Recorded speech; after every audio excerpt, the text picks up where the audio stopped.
Hey, is Brent Leary. I'm back. It's another week. Sometimes it feels like it's just a continuous week, but it is another week. And I'm kind of playing hurt today because, well, my Rams lost on Sunday Night Football Oh, to the Niners. It's tough. It's tough, but I will soldier on.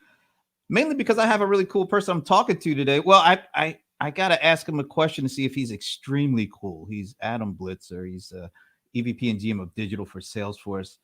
Adam used to live in Atlanta, but now he's out west in that San Francisco area. So, Adam, who is your favorite football team?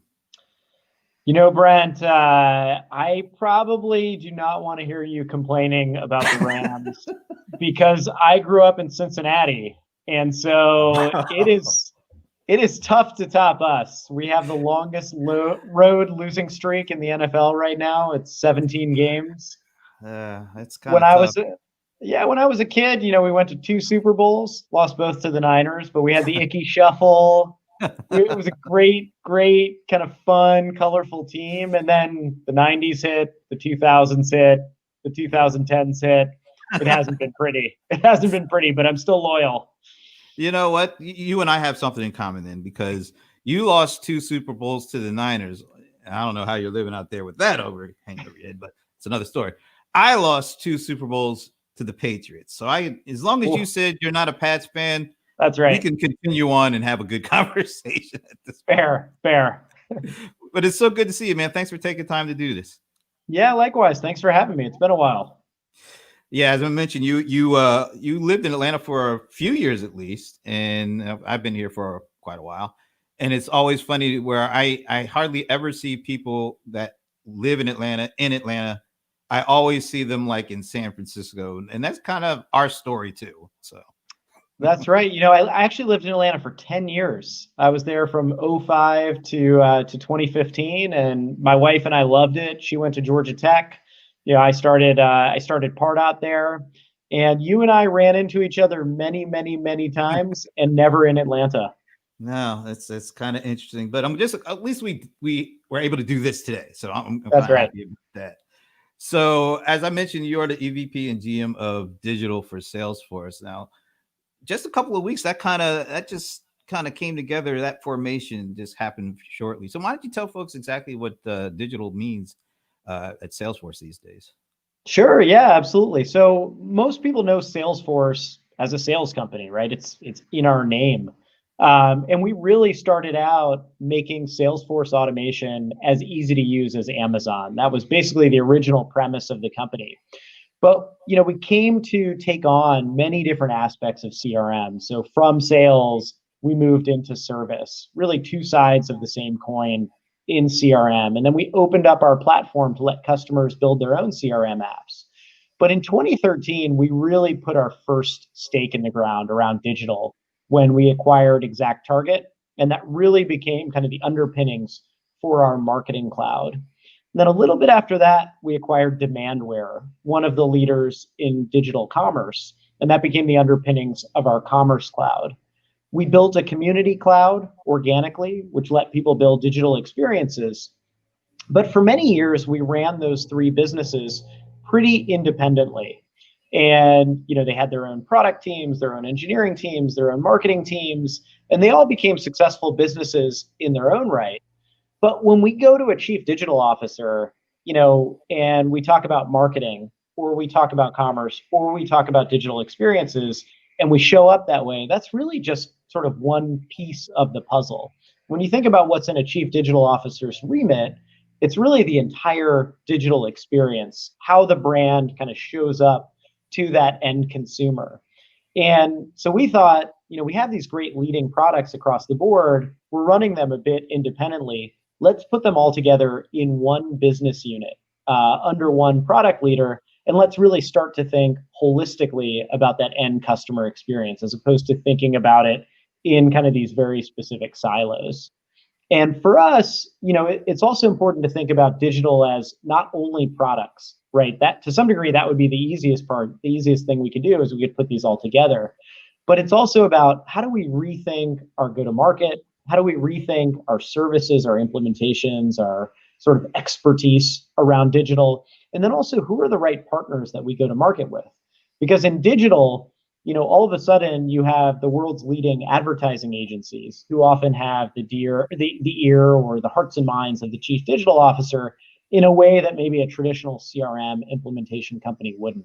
So it's a little bit of bringing things together and then also rethinking our approach about how we go to market for this digital space. I'm going to pop up something that I saw in a blog post that you wrote, and it's some really interesting stats. Let me see if I can get this up here. I mean, the way that things changed at the beginning of this pandemic, it's almost like overnight, just numbers started popping, but these three really did stand out. Global digital revenue grew by 71% year over year. This is Q2 stats, by the way. Yep. Sites that advertise, buy online or curbside, look at that, 127% revenue growth year over year. And then purchases from social channel referral grew 104%. I just saw something too where Prime Day estimates are anywhere from like $9 to $11 billion in that day. And then I saw an eMarketer estimate around, I think it's U.S. online retail is kind of estimated to be around $795 billion. I mean, we were already headed in that, the digital, the move to doing most things digital anyway, but the pandemic definitely accelerated that. How did that impact kind of your approach to what you guys do at Salesforce in this regard? With things happening so quickly, digital transformation, how does that impact digital transformation? Maybe you could just give us some of the key things that changed as things changed so dramatically over like the span of a night, it seems. Yeah, it has been unbelievable for digital. So, of course, the headwinds that we're facing as a society, the headwinds that we're facing from a health standpoint, the headwinds that we're facing economically, they've, of course, been tailwinds for all things digital, because companies that were digital second coming into the pandemic find themselves digital only, right, by necessity, right? It's literally your only touch point you have with customers in many, many jurisdictions. And as we come out of this, and who knows when that is, but at some point we will come out of this, the companies that really thrive will probably be digital first. And what's interesting is exactly as you said, we've been on this path for years, right? Companies that are digital second, they've been moving more and more of their mix to digital over the past several years. It's just that we probably crammed about 5 years worth of digital acceleration into these past 5 or 6 months. And some of the trends that have been, really pushing on digital over the past few years are, I would say, these kind of digital native direct-to-consumer companies putting pressure on existing ways of doing business. So if you think about, the razor market, for example, you and I are probably pretty familiar with that market. And by the way, it's always amazing when I have friends who say like, oh, I haven't gotten a haircut in 7 months. This is terrible. And I'm like, I haven't gotten a haircut in 7 years. Like, I'm thriving right now. This is the great equalizer for me. Yeah, I don't look any different. So yeah. Exactly. This is how I look. But you think about that razor market, and you think about Gillette, for example, where their distribution chain, having kind of great positioning in every store for decades and decades was such a massive advantage for them. But all of a sudden you have, really these kind of venture fueled businesses like Harry's Razor, Dollar Shave Club, that can be really smart about going direct to consumer, building subscription businesses. And all of a sudden that distribution channel is not as much of an advantage. And sometimes it's a disadvantage in kind of this zigzag world of going direct to consumer. And then you see that start to pop up in industries you never expected, right? Like whoever expected to get a mattress direct to consumer, where your mattress is like packed into like the size of a pill, basically, and then all of a sudden it springs out in your room. And from a consumer experience, these things are incredible. Like if you've ever bought any of those direct-to-consumer products, you have just this amazing experience. It comes to you, you have a great return process, et cetera. You can say, hey, these might not be great businesses necessarily, right? They have to kind of ease into becoming a profitable business. But regardless of that, they put tremendous pressure on the traditional way of doing things. And so many of these kind of more traditional companies were starting to pump more money and more resources into their own direct-to-consumer channels. Then you hit today, where all you have possibly is a direct-to-consumer channel or you have severely sort of limited traditional channels. So I think you had this kind of this force that was already underway, and now it's no longer a nice to have, it's a have to have. Your example around curbside is another good one where, I would say companies that had best in class experiences around ordering, around consumer experience, they were already doing things like that. Be able to, you've made an order, say, hey, you know what? I don't want to get it at my house. I want to pick it up in the store. And actually, I don't even want to go into the store. I just want you to bring it out curbside. I'll go grab it. And that I would say was sort of a best in class experience, but it wasn't a have to have. And then all of a sudden we're thrust into this world where it's a have to have. And then as we emerge from it, that's just reset the customer expectation. Now customers, that's just part of the experience you expect. And that builds on the trend, I would say, of, companies used to compete only with other companies in their industry.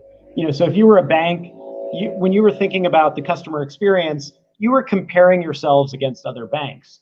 But now what's interesting is if a customer has a great experience with a brand, that's now what they expect from any brand, regardless of what industry they're in. So if I have an incredible experience with like Harry's razors, I now think, hey, every product I buy should be as easy to get as Harry's razors, right? Or I should be able to subscribe to any kind of product. Whether it makes sense rationally or not, that has reset the customer expectation for me. So that's sort of with his brands. The other thing too, when you think about customer experience, supply chain always had some impact on customer experience because people expect to get things they order and they expect to get it in the time frame that that the expectation was set for. It seems like now customer experience is more so impacted by supply chain and some of these other kind of back office pieces. So how does digital transformation, how has that changed because of kind of the growing importance of things that may not be out in front of the customer, but impacts the experience the customer has with you? Yeah, it's interesting. I think as consumers, none of us ever thought about either supply chain or sort of distribution before. You just sort of assume like there's an infinite amount on both sides of the equation, right? Like companies are going to have no problem stocking things. And then when I order something, it's going to be able to get to me. And I think, Amazon, for example, really trained us as consumers that you could sort of order almost anything and then you could get it within 2 days. And then all of a sudden, during the pandemic, you saw, certain items are prioritized, right? Like essentials are prioritized. Other things, may be backed up, even for a company with the logistics and operational excellence of Amazon. So all of a sudden, you realize, wow, there is a finite capacity, whether it's the Postal Service, whether it's UPS, whether it's FedEx, like they can't burst infinitely. And it's interesting to see how that's playing out for consumers like us. For the first time, you're seeing retailers who aren't pinning all of their hopes on Cyber Week, right? They're sort of starting Cyber Week a month ahead of time or 2 months ahead of time, not because they necessarily think that's the best possible strategy for sales, but because they know there isn't infinite capacity on that fulfillment end, and they don't want to dilute the customer experience by having customers order things and not have them show up in a reasonable amount of time. So that's a pretty interesting thing to think about that I think we as customers, we as consumers haven't really had to think about or haven't had to face. And it's interesting to see how companies are zigging and zagging to sort of get around that and still maintain an excellent customer interaction. Yeah, I actually heard, and maybe it kind of makes sense for this year. I don't know. Because Amazon had to push back its Prime Day from like July to, I think it was just last week. So that's October. That is so close to the traditional start of the the fourth quarter holiday shopping season, but it had to have an impact. So how are you kind of helping your customers prepare for kind of the unknown this year when it comes to what to expect for this year's holiday season? Well, so what's interesting, I mean, the stats you flashed up, they're pretty incredible. One of the ones that we talked about on our Q2 earnings call was that GMV, so gross merchandising volume, or kind of the amount of merchandise flowing through our commerce system, is essentially double from the same time period a year ago. So up roughly 100%. So what that means is that companies are experiencing holiday level traffic. So on the marketing side, they're probably doing holiday level kind of campaign execution. But on the commerce side, certainly they're experiencing holiday level surges in purchasing every single day. And so I think what's crazy to think about is like how much more holiday can holiday be? And the biggest impact of that is not that these companies don't think they can get the sales. They think they will be able to get the sales. It's on the fulfillment side, right? Can they actually get the orders to the end customer? So we're doing, a couple of things. Obviously, from a capacity standpoint, we've had to, normally we have sort of this surge of readiness for all of our systems. I mean, anyone who's operating in the consumer space would sort of do the same to make sure that we're ready for holiday season. We had to do that starting in March, right? So it was just sort of a different level of preparedness that you might have as a vendor like us, and a different amount of your R&D is sort of focused in that area. The other thing is we're working a lot on kind of order flexibility with our customers. So when their customers place an order, where does it go? How can it be rerouted? Can it go to a local store? Can it go to a last mile sort of courier to get to them, right? As opposed to sort of a traditional means of delivery. And so we're playing in a space that we hadn't traditionally in the order management space. So we launched a product around order management right at the beginning of this year, really before the pandemic hit in Europe and in the US. Sometimes it's better to be lucky than to be good. We just happened to be launching that product, but it wound up becoming an incredibly important part of the customer experience to be able to sort of manipulate the order and figure out where exactly it's going to be and send it somewhere else. So those are sort of the ways that we're helping our customers through this, really around capacity planning, and then also flexibility around that customer experience. Let me do a couple of quick shout outs. Our mutual buddy, Anand Thakur. I would say, Anand, you're half right. One of these guys is definitely the smartest guy in the room. That's for sure. And then Diwakar Singh, hello. Nice to meet you. And thanks for checking this out. Talk a little bit about kind of the direct to consumer. Right? That D2C has cropped up as something that really took off as the pandemic took hold. You have that, you have cashierless, you have contactless, all these different things that have become kind of important to survival going forward. What's been the biggest challenges for your customers in putting some of these things in place? Well, just going back to what Anand said briefly, I have never been the smartest guy in the room as often as I have been over the past 7 months, and that's because there's no one in the room with me ever. So from that perspective, I am doing okay. I think the hardest thing in general, one, I would say in Q1, companies were paralyzed by what was happening in the world. And companies were just not making decisions. And it makes sense, right? There was a tremendous amount of unknown. And I think the biggest unknown was not what was happening, but how long things were going to last. And what was interesting is as we hit Q2 of this year, companies started to act. Companies started to be decisive. And so even though things from an economic standpoint were quite poor, right, for the world, companies knew we're going to be in this for a long time. And if we don't act now, we're not only are we not going to thrive, right, we're going to be left behind as we come out of this. And so companies accelerated certain parts of their transformation agendas, largely the things that touch the end customer, that touch the end consumer. And they just pushed all of those initiatives forward, whether they hit in Q2 and Q3, because they realize, we're likely to be operating like this for another full year from today, right? Who knows exactly, but whatever it is, it's not going to be a short transition.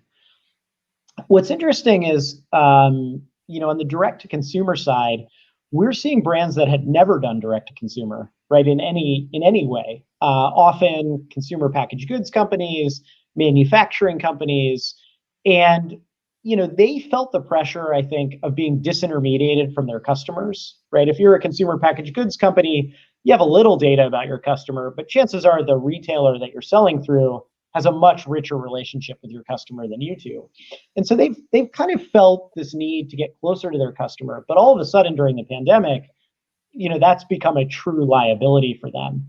And so you see consumer packaged goods companies, manufacturing companies standing up e-commerce sites for the first time. And I would say it's quite different from a traditional retailer e-commerce site where everything is pixel perfect. The experience is absolutely perfect. It might be a really complex headless experience branching out into all different channels. I would say this is much more quick and dirty. Put a stake in the ground and say, hey, for the first time, we have a way to transact with our customers directly, and we're just going to get something out there. We're going to learn from it. We're going to iterate. And I think it's been a much more agile approach, whereas probably, whatever was in their plan before was much more of the big bang, pixel perfect. We're going to take years to stand something up. So that has been pretty impressive. We've also seen brands that have had direct-to-consumer parts of their business just really take over as much, much stronger channels for them. So I was talking to the CEO of Sonos fairly recently, and Sonos is an amazing manufacturer of sound equipment, in people's homes and sound bars and subwoofers and things like that. And they've had a direct-to-consumer channel, for more than a decade, but still we're primarily selling through Best Buy and Amazon and things like that. And they saw their direct-to-consumer business surge 300% in Q2 year over year. So an absolutely incredible amount of growth. And, one, by necessity, but two, they're actually thinking about all the different ways to drive that flywheel and make it stronger and stronger. They're also adding a lot of things into their products to drive more usage, because the more a customer is using those products, the more they learn about them, right? Because of course the products are instrumented, and they can also pick up signals that a customer is kind of ready to have a deeper engagement. They might need the next product. They might be willing to be an evangelist of the product. So you see them kind of layering in more services like Sonos Radio, different ways to engage. And I think that's going to be increasingly common. Companies not only have direct-to-consumer channels for the first time, but they're also building into the products a deeper level of engagement to continue to learn, to continue to build profiles around those customers. You said some of these companies are kind of for the first time standing up e-commerce sites or being able to kind of transact digitally, because of the total inrush of what happened. So eventually you would think, at some point, there's been a big inrush, but then other companies are going, more and more companies are going to be able to kind of, do this D2C and transact digitally.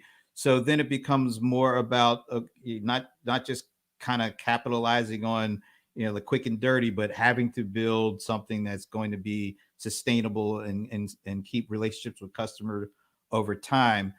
So you're looking at, you're looking at all this focus kind of on customer data platforms because all the data is coming from these disparate areas. So maybe you could talk about what happens after we get past the phase of the quick and dirty, and how do companies transition to be able to leverage data, from a variety of perspectives, to not only keep customers, but actually, find new ones. We're talking about marketing and advertising in addition to, yep, some of the meat and potato pieces as well. Yeah, well, you touched on one of the biggest trends in marketing right now, which is a customer data platform, or CDP. And this isn't a new idea. It's become a new space. But the idea of putting all of your marketing and sort of customer and sales data in one place so that marketing could do something with it, that's an idea that people have been working on, at least for the last 10, 15 years. It just used to be called something different. It was like a customer master data system or something, and it was a big IT project. Typically, it wasn't as much a marketing project. And the problem is, IT would own it. They would do all the integrations. It would be a giant data warehouse in something like Teradata. And marketing would then ask IT, hey, I need this kind of segment of people in this demographic who bought these products. And then IT would ship them a file, and then marketing would do something with it. And of course, that's about as far from real time as possible, right? That whole system I just described. And so those projects, they are often expensive and sort of sat on the shelf. Well, you fast forward a bit and you get into this world where you have data lakes and data lakes that are increasingly commoditized by the big cloud vendors. So you have the application vendors be able to build on top of those and really build products that give marketing an interface on top of all that data to work. So you have all your data flowing into this big data lake. It gets normalized on the way in so that, maybe there are 10 different Brent Learys from 10 different systems, and all of a sudden it collapses onto this golden record of Brent Leary, and the marketer, can richly segment and profile and then activate to all their different marketing channels. That's really becoming possible for the first time. Of course, there are the big MarTech vendors like us that are working on this problem. There are also a number of really well-funded startups working on this problem.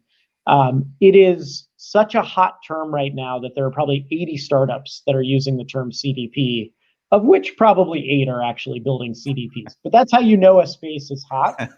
And if you talk to the CEOs, the CMOs of the biggest companies in the world, most of them have CDP on the tip of their tongues right now, and if they're not actively kind of building or evaluating one of these, they're thinking about how do we kind of set the stage to do this. And the reason that this is so strategic is there's never been a single source of truth in marketing. The reason for that, if you look at Scott Brinker's famous infographic, the Martech 5000, which is an amazing misnomer because there are 8,000 companies on the Martech 5000. And it looks like a map of Westeros at this point. There's like every little country of marketing represented. When I started Pardot in 2007, there were 150 logos on that slide. So in 13 years, you go from 150 Martech, kind of major Martech companies to 8,000. What it means is you can't predict how Martech is going to change. You can't predict all of the channels that will become important, all the cottage industries that'll spring up. You can only predict that there's going to be more and more complexity. And if you want to really wrangle all of that complexity, you think about it like a chess game. In chess, you usually want to control the center of the board. The way you control the center of the board in Martech is if you kind of have that data, that strong foundation in data, and then everything else becomes really a channel. So that's where I think you'll see the main battle being fought in marketing. Probably, 5-6 years ago, the industry that attacked this, they just did it very differently. It was called DMP, so these data management platforms. And they were largely focused on anonymous, and they were also largely focused on advertising. And that market, has really changed tremendously over the past 12 months. I think first GDPR started to change that market quite a bit. Also in the US, you have CCPA, California's Privacy Protection Act also coming in. And then you have the browsers themselves. So you have Google making major changes in Chrome around the way it works with third-party cookies. And so all of a sudden, these technologies that rely on third-party cookies and cookie tools become less important. And these technologies that rely much more on first-party data like CDPs really rise to prominence. So there are a lot of customers kind of thinking about their shift between those two platforms. And then there's certainly vendors like us also thinking about the shift between those two platforms. But that's how we see companies really starting to kind of wrangle this data for the first time, and also do it in a way that is really compliant with regulations and also compliant with consumer trust, right? Doing things in a really consumer-friendly manner. I was definitely going to touch on that, because my next question is we're about 8 months in now in this pandemic, 7 or 8 months. What are the biggest challenges facing companies today with respect to digital and all the things that we just discussed? Well, I think one of the first challenges is you have this rapidly evolving landscape in privacy, and trust. And, I think GDPR was, of course, well, first, before GDPR, there was sort of, the cookie apocalypse in Europe, where the EU kind of, all of a sudden you had those pop-ups everywhere about accepting cookies. And there was sort of no rhyme or reason to how it was enforced. And it led to a really kind of fragmented experience. GDPR really put the stake in the ground around creating a global standard. And of course, it was a European standard, but I think marketers that really took things seriously just made it their global standard. And I think that's a best practice, is you take whatever the strictest standard is, and you just make that your new global standard. And you're not operating with different kind of privacy assumptions across the board. And certainly now you see a very kind of similar, initiative in the U.S. With California, that you can say that this is becoming a truly global standard. So I think that being in compliance with that while also being effective at digital marketing, the push and the pull between those two is complex for marketers. The other thing is there's this increasing fragmentation and localization of data, where if you're operating multinationally, there is this increasing bend towards jurisdictions and countries wanting data around consumers to stay local. And to some degree, that can be counter to what the marketer wants to do, which is putting all of their data in one place and being able to really derive learnings by having that data in one place and applying kind of machine learning across the board. So it adds operational complexity and then potentially just, kind of goes against the plans that they might have had. So I think those two things are tricky. There's also balancing this desire for really intense personalization of marketing efforts. So the end goal of having a single source of truth is so that you can have really rich personalization with your customer. We've all talked, I assume people have been talking for the past 100 years about, the right message to the right customer at the right time. We've been talking about that forever. I think we actually both had hair at that point too. We both had hair, certainly. Actually, when I first met you, I would describe the transition that I was in as I didn't yet know I was bald. It's like I only had hair over here, and I wish someone had staged an intervention with me. But they all just must have thought it was hilarious, so they just let it go. But that's really the end goal of that single source of truth. But doing that in a way that is congruent with customer trust, where you let customers know how you're collecting data, you let them opt out, you let them, really richly kind of control their preferences, is challenging. And when you think about these Martech stacks, where the average company, might have 10 to 30 different pieces of Martech in their stack, well, those 10 to 30 different pieces of Martech probably all store preferences separately. They all kind of have their own notion of what consent is, and making sense of that, I think, is really challenging. So those are some of the things I would say are difficult for marketers to contend with. The last one, probably, I know I've gone on a little bit here, is the proliferation of channels, right? Who among us would have guessed that TikTok, was an important marketing channel, right, 4 years ago? Or, frankly, even that Instagram was, 7 years ago, or, you keep going back, but these channels are just getting more and more complex. There are more and more of them. And then there are the kind of hyper local channels. Again, if you're a multinational and you're thinking about Japan, you better have a strategy with Line. If you're thinking about Korea, you better have a strategy with KakaoTalk. If you're thinking about China, WeChat is the internet, right? Chances are your existing marketing tools don't have product market fit for China because everything is flowing through WeChat. And these are just things that marketers did not have to think about 5, 6, 7 years ago. And almost maybe to even kind of wrap that up a little bit is you got to be ready for a world where as more digital interactions take place, more control goes to the customer, and you have to kind of have that in mind as you do your digital transformation. It's not just about the technology. It's about, what does this technology do to the relationship, and kind of give more of the experience creation is actually, or at least the experience decision making is taking place with the customer and outside of the actual organizations today. Absolutely. And, you have to be comfortable a little bit letting go of your brand, right? You have other stewards of your brand that you haven't had before, potentially. And I think, the first time businesses started to see that, was kind of the early days of social, where you had evangelists, but you also had critics. You had YouTube with rich content that you didn't create, you didn't own probably. And, I think realizing you weren't in 100% control of your brand was pretty complicated. And now, you're just seeing that expand day by day by day as the number of channels and the number of people, the number of creators, right, who are deeply engaged with those channels, kind of flourish.